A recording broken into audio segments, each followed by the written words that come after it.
Sebab seorang anak laki-laki masuk surga adalah orang tuanya, khususnya ibunya.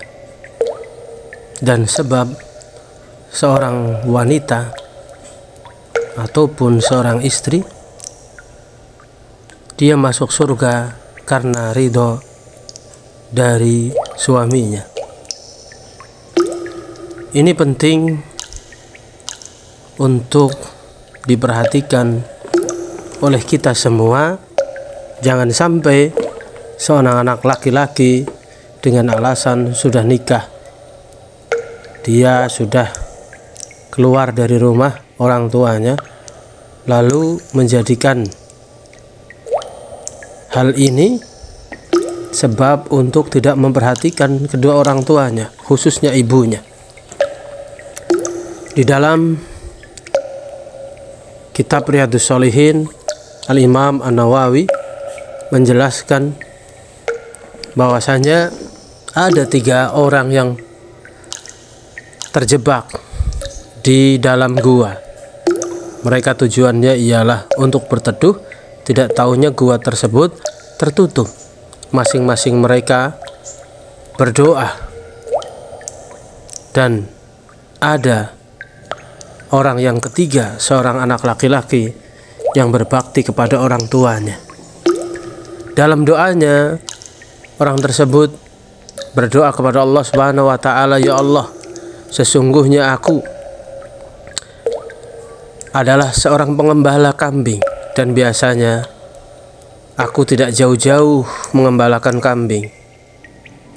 Namun suatu hari saya mengembalakan kambing, tidak seperti biasanya. Saya rada jauh sehingga pulang sudah larut malam. Aku dapati bapak ibuku sudah terlelap tidur, dan istri dan anakku meminta susu tersebut, namun aku tidak memberikannya untuk menunggu kedua orang tuaku. Jika amal itu ikhlas karena Engkau ya Allah, bukakanlah pintu gua ini." Maka terbukalah 3 orang ini keluar dari gua yang tadinya mereka tidak mungkin untuk keluar. Zaman itu tidak ada bulldozer, tidak ada beko dan yang lainnya. Para ulama menjelaskan bahwasanya anak laki-laki tidak pernah putus untuk memperhatikan kedua orang tuanya, khususnya ibunya.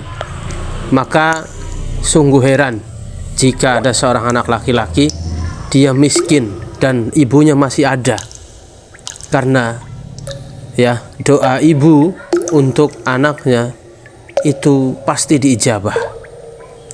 Berarti ada sesuatu yang membuat seorang anak laki-laki ini miskin. Dia tidak memperhatikan ibunya, bahkan mungkin memperalat ibunya, sehingga Allah tidak menurunkan kemudahan bagi seorang anak laki-laki ini. Kemudian seorang istri, pintu surganya adalah suaminya. Jangan sampai seorang istri itu malah berani ucapannya kasar, mencaci maki dan yang lainnya. Kok seperti ini? Jika seorang suami dia itu dalam kondisi marah kemudian dia tertidur, seorang istri itu mengerikan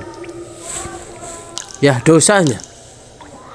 Jadi seorang istri itu harus menjadi sebab suaminya itu ridho, terlebih menjelang tidurnya.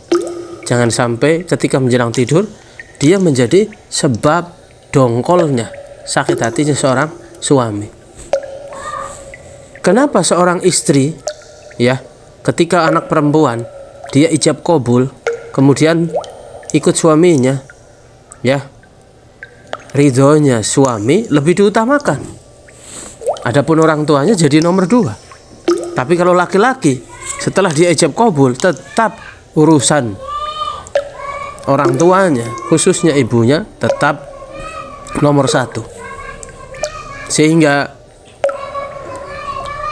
wahai anak, laki-laki maupun perempuan, perhatikanlah kedudukan kalian.